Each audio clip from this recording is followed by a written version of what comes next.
Well, how about this story? Now, Egypt's state-run television has suspended 8 of its female presenters for being overweight, telling them that they can return to air only after they go on diet. Now, the move sparked outrage among women's groups and members of parliament, but state television authorities have shown no sign of backing down. The presenters were given 1 month to lose weight or lose their jobs. The anchors will not be allowed back on air until they have what the station says an appropriate appearance. Now, the decision was made by Safar Hegazi. She's the female chief of Egypt's ERTU public broadcaster. She took over the position in April on a promise to modernize Egyptian state and compete well with other major broadcasters in the Arab world.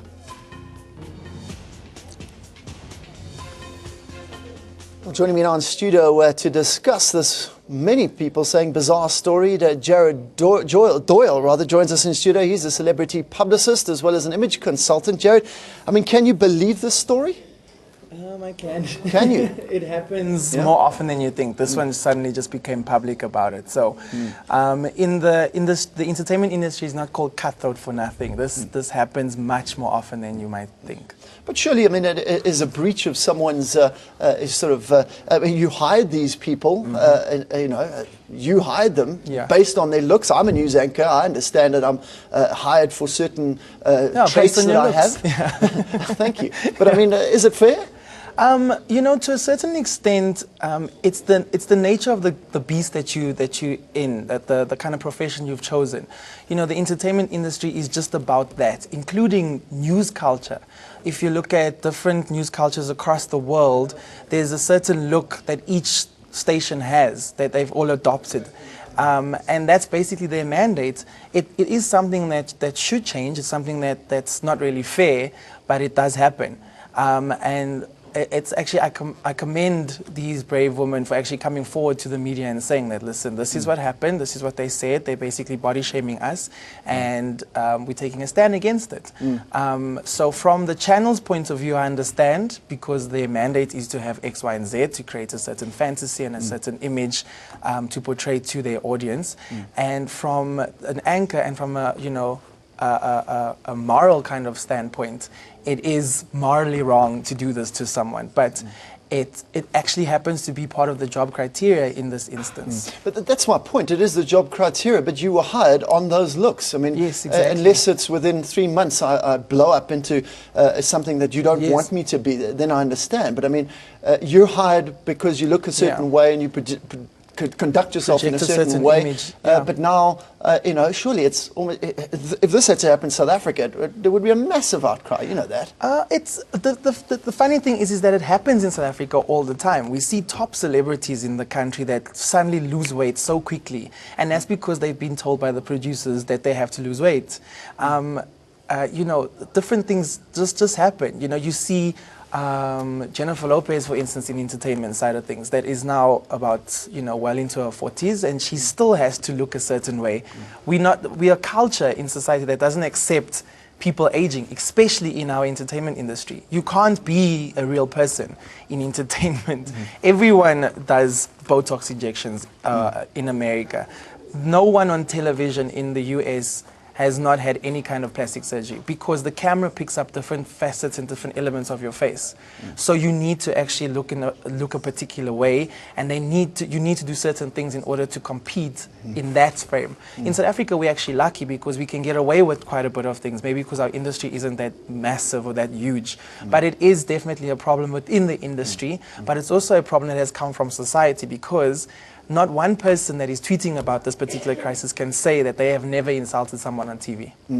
But surely, where does your credibility come into play here? I mean, are your looks everything? Seemingly in this channel's case, your looks are everything. What about the questions that you ask, and what about the way that you perform and conduct yourself? Yeah, exactly. For me, something that I live by, a motto that I just live by every day, is that excellence trumps anything. When you're excellent at something, nobody can tell you anything that you can't be faulted on anything that you're doing. So whether you are young, whatever race you might be, whatever sex you might be, whatever, anything about you, when you're excellent at something, you're excellent at that. And maybe it doesn't matter how big you are. Exactly, right? exactly. So maybe they are actually not that good, and this is an avenue for them to complain. and just another, angle of the story. There's always two sides, or like, Sure. two sides to every single story. So maybe they're not that good, and this was just a way for them to get the attention that they needed in order to secure their jobs for a bit longer. But, obviously we'll just have to see how the story unfolds. Where does this leave them? I mean, take me into their psyche. You've been hired as a news anchor, you've been doing your job, you then get taken off air because you've obviously put on weight and have been asked to go on diet. I mean, do you go back on air? I mean, it is your job, I guess. What I would do, and what their team should do, is to go and get a brand endorsement deal.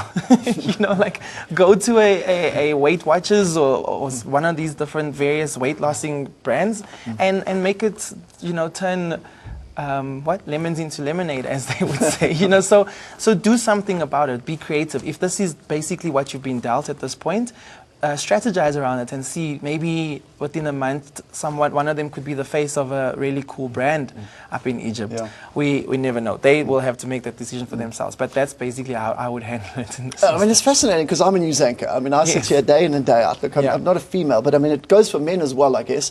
I mean, the stereotypes of what a news anchor should look like. What in your views, should a news anchor look like? For me, a news anchor needs to be authoritative.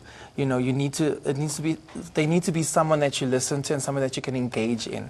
And that for me is what's important. I've had a news anchor as a client before, and she was that exact prototype of somebody that is very professional, can have a conversation with a celebrity, can have a conversation with a minister, and understands. They need to be knowledgeable about every single story that they're talking about. It's a difficult job. You guys have a very difficult job. It's not easy. I couldn't do it. But not once in your answer have you mentioned that they or he or she should be slim, should be good looking.